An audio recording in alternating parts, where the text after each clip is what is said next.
سب کے لیے دگنا ہے، ان کے لیے بھی دگنا ہے تو تمہارے لیے بھی دگنا ہے۔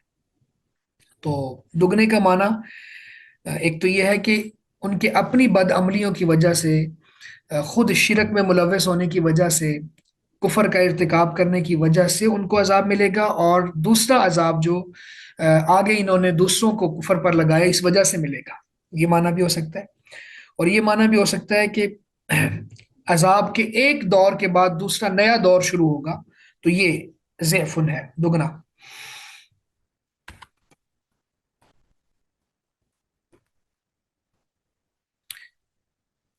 وقالت اولاہم لاخراہم، وقالت اور کہے گی، اولاہم ان کی پہلی جماعت، لاخراہم ان کی بعد والی جماعت سے، فما کان لکم علینا من فضل، فما کان لکم پس نہیں ہے تمہارے لیے، علینا ہمارے اوپر، من فضل کوئی برتری، کوئی فضل، کوئی فضیلت، فذوقوا العذاب تو چکھو عذاب کو، بما کنتم تکسبون اس بدلے میں جو تم کمایا کرتے تھے۔ اور ان کی پہلی جماعت اپنی پچھلی جماعت سے کہے گی، پھر تمہاری ہم پر کوئی برتری نہیں ہے، تو عذاب چکھو اس کے بدلے جو تم کمایا کرتے تھے۔ یعنی وہ کہے گی اگر ہم مجرم تھے، بدکار تھے، مشرک تھے، کافر تھے، تو تم بھی تو یہی کام کرتے آئے ہو، اور اب تم اللہ کے سامنے جو یہ کہہ رہے ہو کہ ان کو دگنا عذاب دو، تو تمہیں بھی دگنا ملے گا، تو ہم سب برابر ہیں، تمہاری ہمارے اوپر کوئی فضیلت نہیں ہے، کوئی برتری نہیں ہے۔ ان الذین کذبوا بآیاتنا بے شک وہ لوگ جنہوں نے ہماری آیات کو جھٹلایا۔ چونکہ لفظی طور پر بعض الفاظ کی وضاحت پیچھے ہو چکی ہے، تو اس لیے میں تھوڑے جملوں کا ترجمہ کر دیتا ہوں۔ اگر آپ کو کوئی لفظ سمجھ نہ آئے تو آپ وہاں پہ روک کے پوچھ سکتے ہیں۔ ویسے تو یہ اس طرح بھی کیا جا سکتا ہے، ان نہ بے شک اللہ زینہ وہ لوگ جنہوں نے کذبوا جھٹلایا بھی آیاتنا ہماری آیات کو، لیکن یہ آیت چونکہ بار بار ریپیٹ ہو چکی ہے اس طرح کی، تو ان الذین کذبوا بآیاتنا بے شک جن لوگوں نے ہماری آیات کو جھٹلایا، واستکبروا عنہا اور انہیں قبول کرنے سے تکبر کیا،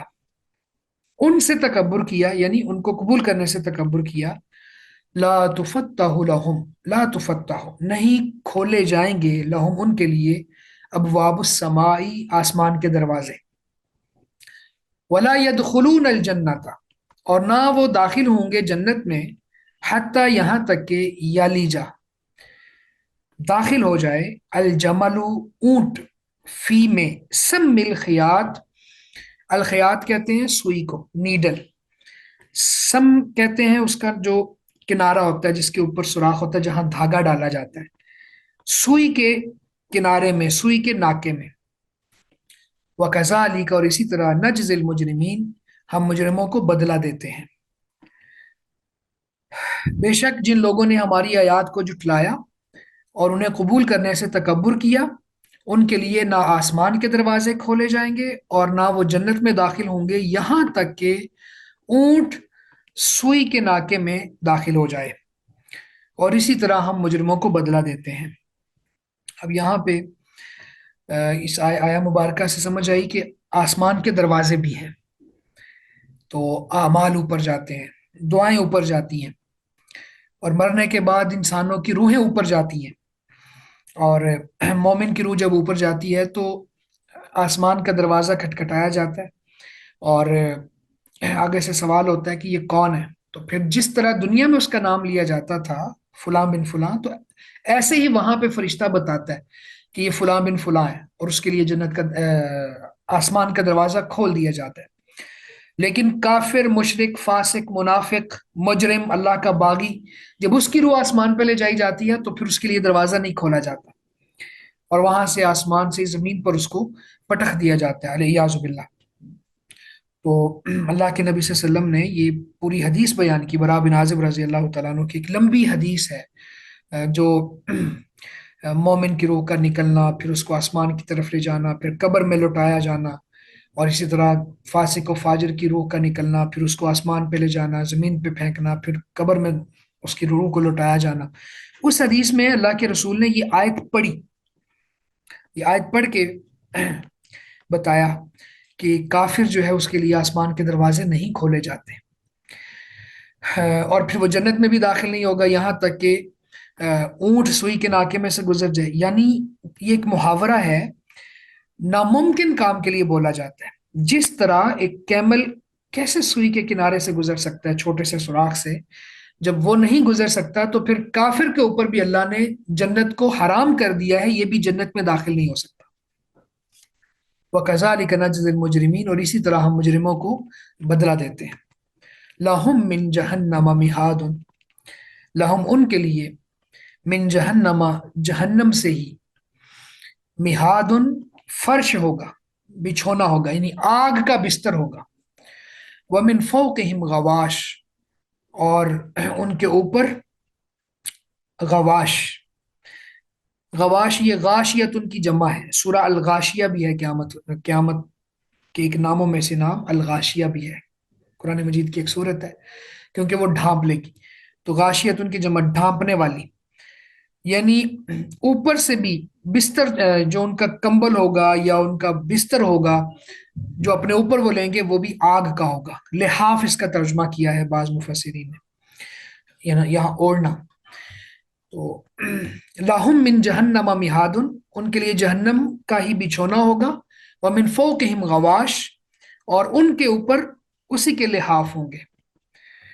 وَكَذَلِكَ نَجْزِي الظَّالِمِينَ، اور ہم ظالموں کو اسی طرح بدلہ دیتے ہیں. والذین آمنوا، یہاں پہ کافر، منافق، مشرک، اس کی بات ختم ہو گئی ہے. اب اللہ تعالیٰ نے ایمان والوں کا تذکرہ کیا. والذین آمنوا وعملوا الصالحات لا نکلف نفسا الا وسعها. والذین آمنوا، اور وہ لوگ جو ایمان لائے، وعملوا الصالحات، اور انہوں نے نیک عمل کیے. لا نکلف نفسا، نہیں ہم تکلیف دیتے کسی جان کو، الا وسعها، مگر اس کی طاقت کے مطابق. اولئک اصحاب الجنہ، یہی لوگ ہیں جنت والے. ہم فیہا خالدون، وہ اس میں ہمیشہ رہنے والے ہیں. اور جو لوگ ایمان لائے اور انہوں نے نیک اعمال کیے، ہم کسی شخص کو اس کی طاقت کے سوا تکلیف نہیں دیتے. یہ لوگ جنت والے ہیں، وہ اس میں ہمیشہ رہنے والے ہیں. اب یہاں پہ اللہ رب العزت نے ایمان والوں کا تذکرہ کیا اور ساتھ ایک بات ارشاد فرمائی، لا نکلف نفسا الا وسعها، کہ ہم کسی جان کو اس کی وسعت، اس کی طاقت سے بڑھ کر تکلیف نہیں دیتے. یعنی یہ جو احکامات تکلیفی ہیں، نماز پڑھنا، روزہ رکھنا، تو اس میں کوئی شخص یہ سمجھے کہ یہ انسانوں پر مشقت ہے یا مشکل ہے، ایسا نہیں ہے. کافر یہ سمجھیں کہ اس کو پریکٹس کرنا انسانوں کے بس کی بات نہیں ہے، ایسی بات نہیں.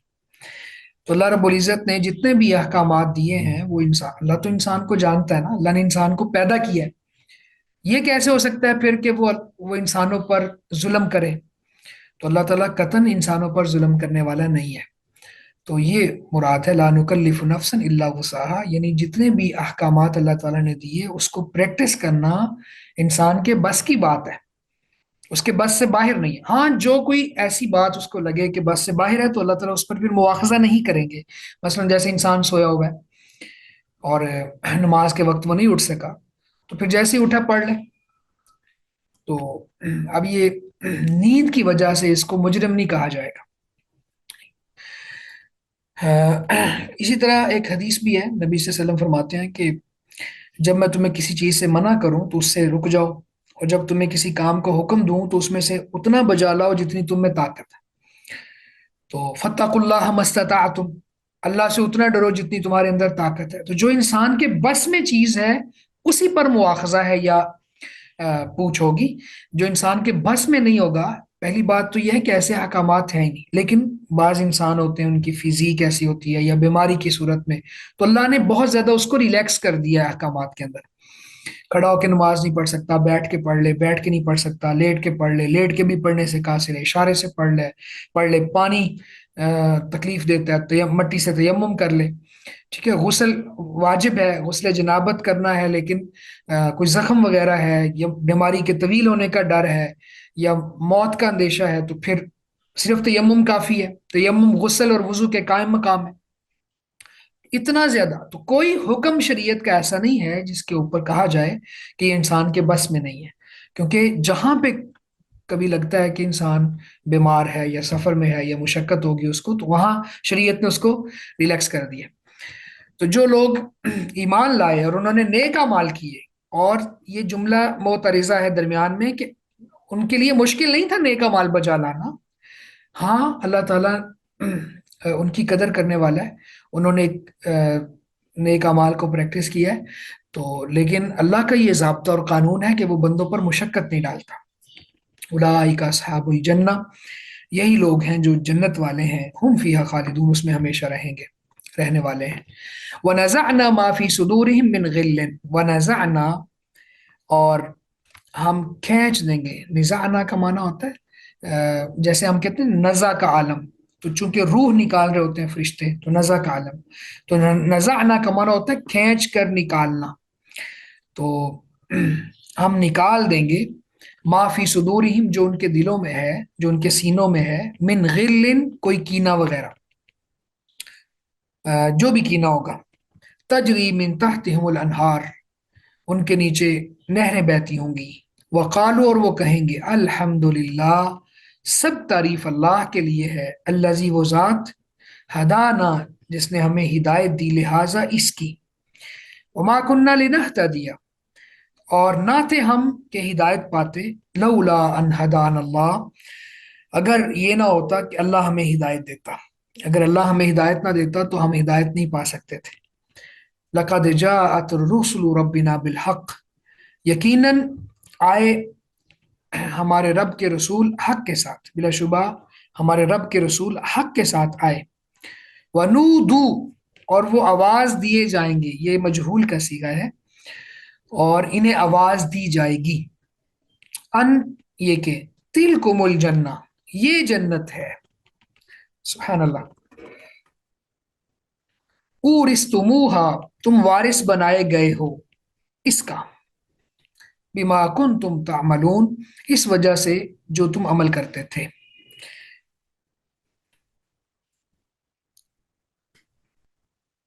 اور ان کے سینوں میں جو بھی کینہ ہوگا ہم نکال دیں گے، یہ اللہ تعالیٰ فرما رہے ہیں، سبحان اللہ۔ ان کے نیچے سے نہریں بہتی ہوں گی، اور وہ کہیں گے سب تعریف اللہ کی ہے جس نے ہمیں اس کی ہدایت دی، اور ہم کبھی نہ تھے ہدایت پاتے اگر یہ نہ ہوتا کہ اللہ ہمیں ہدایت دیتا، کہ اللہ نے ہمیں ہدایت دی ہوتی۔ یقیناً بلا شبہ ہمارے رب کے رسول حق لے کر آئے، اور انہیں آواز دی جائے گی کہ یہی وہ جنت ہے جس کے تم وارث بنائے گئے ہو، اس وجہ سے جو تم کیا کرتے تھے، یعنی تمہارے اعمال کا بدلہ یہاں پہ تمہیں دیا گیا ہے۔ اس آیہ مبارکہ میں سب سے پہلی بات اللہ تعالیٰ ارشاد فرماتے ہیں کہ ہم اہل جنت کے دلوں سے کینہ ختم کر دیں گے، تو اس کا ایک مطلب یہ سمجھ آیا کہ اگرچہ کینہ رکھنا یہ قابل تعریف نہیں ہے، لیکن چونکہ انسان ہے تو انسان کی فطرت میں ہوتا ہے کہ کسی کے بارے میں کچھ بغض یا کینہ دل میں رہ جاتا ہے، تو کینے کے وغیرہ کے باوجود بھی اللہ تعالیٰ مسلمانوں کے دلوں سے کینہ نکال دیں گے، اور ان کے دل ایک بندے کے دل پر کر دیں گے، جیسے اللہ کے نبی صلی اللہ علیہ وسلم فرماتے ہیں نا کہ اہل جنت کے اوصاف ہوں گے کہ ان کے دل ایک آدمی کے دل کی طرح ہوں گے، نہ ان میں کوئی اختلاف ہوگا نہ ان میں کوئی بغض ہوگا۔ اللہ تعالیٰ صاف کر کے، یعنی اہل جنت کے اوصاف میں سے ایک وصف یہ ہے کہ ان کی ظاہری فزیک کو بھی اللہ بدلیں گے اور ان کے باطنی اوصاف کو بھی تبدیل کریں گے۔ تو باطنی اوصاف میں کیا ہوگا کہ ان کے دل اللہ تعالیٰ ایک بندے کے دل جیسے کر دیں گے کہ جس پہ کوئی اختلاف نہیں ہے، کوئی بغض نہیں ہے، تو یہ اللہ تعالیٰ فرماتے ہیں یہ کوئی بغض نہیں ہوگا ان کے دلوں میں۔ تو اب دیکھیں صحابہ کرام کے درمیان جو باہمی لڑائیاں ہوئیں یا سیاسی لڑائیاں ہوئیں، تابعین کے اندر بھی کچھ رنجشیں ہمیں ملتی ہیں، تو اس کو بنیاد بنا کے یہ نہیں کہا جا سکتا کہ وہ اہل جنت نہیں ہے۔ یعنی بعض فتنہ پرور لوگ اس طرح کی انجینئرنگ کر رہے ہوتے ہیں کہ صحابہ کی تو آپس میں لڑائیاں ہوئی ہیں، صحابہ کے تو آپس میں دلوں میں ایک دوسرے کے خلاف بغض تھا، وہ جنت میں کیسے جائیں گے؟ تو اللہ رب العزت نے یہاں پہ اس آیہ مبارکہ میں یہ بات سمجھا دی، اور نبی صلی اللہ علیہ وسلم کی وہ حدیث صحیح بخاری میں ہے کہ دلوں میں کینہ اور بغض ہونے کے باوجود اللہ تعالیٰ ان کو جنت میں داخل کریں گے، اور جنت میں لے جانے سے پہلے ان کے کینے ختم کر دیں گے۔ اور ان کے نیچے سے نہریں بہتی ہوں گی۔ ایک اور حدیث بھی ہے، اللہ کے نبی صلی اللہ علیہ وسلم فرماتے ہیں کہ مومن جب آگ سے بچ کر نکلیں گے تو جنت اور جہنم کے درمیان ایک پل کے اوپر ان کو روک لیا جائے گا، پھر وہ ایک دوسرے کے اوپر کی ہوئی زیادتیوں کا قصاص لے لیں گے اور پھر صاف ستھرے ہو جائیں گے اور جنت میں داخل ہو جائیں گے۔ اور وہ کہیں گے سب تعریف اس اللہ کی ہے جس نے ہمیں اس دین کی، اس اللہ کی کتاب کی طرف یا اس اسلام کی طرف ہدایت دی، اور ہم اگر اللہ ہدایت نہ دیتا تو ہم ہدایت یافتہ نہیں تھے۔ یقیناً ہمارے پاس حق لے کر ہمارے رب کے رسول آئے، اور پھر ان کو آواز دی جائے گی۔ آواز کیا دی جائے گی کہ سبحان اللہ، یہ جنت ہے جس کا تمہیں وارث بنایا جاتا ہے۔ تو وراثت جو ہے وہ بدلے کے بغیر نہیں ہوتی۔ تو یہاں پہ یہ جو با ہے، یعنی یہ بما کنتم تعملون، اس کے اوپر مفسرین نے بات کی ہے کہ یہ با عوض کی نہیں ہے، یعنی اس کے عوض نہیں تمہیں جنت دی جا رہی جو تم عمل کر کے آئے ہو، بلکہ یہ سبب ہے کہ چونکہ تم نے نیک اعمال کیے تو یہ ایک سبب بن گیا، اللہ تعالیٰ کی رحمت جوش میں آئی اور اللہ تعالیٰ نے تمہیں اس جنت کا وارث بنا دیا۔ اور یہ نہیں کہا جا سکتا یہاں پہ کہ ہر بندہ اپنے اعمال کے عوض جنت میں جائے گا، کیونکہ اللہ کے نبی صلی اللہ علیہ وسلم نے فرمایا کہ تم میں سے کسی کو اس کا عمل جنت میں داخل نہیں کرے گا، یعنی اس کا عمل۔ تو لوگوں نے کہا اللہ کے رسول آپ کو بھی نہیں؟ فرمایا نہیں، مجھے بھی نہیں، مگر یہ کہ اللہ تعالیٰ مجھے اپنے فضل اور رحمت سے ڈھانپ لے۔ تو چونکہ جنت ملنی ہے اللہ کی رحمت اور فضل سے، اور اللہ کی رحمت اور فضل ملنے کا سبب ہے نیک اعمال، تو اس لیے نیک اعمال پہ فوکس کیا ہے شریعت نے۔ ورنہ کوئی شخص یہ سمجھے کہ نیک اعمال کے بدلے میں جنت ملے گی یا اس کا معاوضہ جنت ہوگی، تو جنت بطور وراثت اللہ تعالیٰ نے ارشاد فرمایا کہ وہ وارث بنائے گا اپنی رحمت سے۔ تو اللہ کو راضی کرنے کے لیے اعمال صالحہ اختیار کرنے چاہیے، اور یہ قرآن مجید میں اور بہت سی جگہوں پہ موجود ہے۔ اب اس کے بعد جنت اور جہنم کے لوگوں کے درمیان مکالمہ ہے، انشاءاللہ یہ اگلے لیسن میں پڑھیں گے۔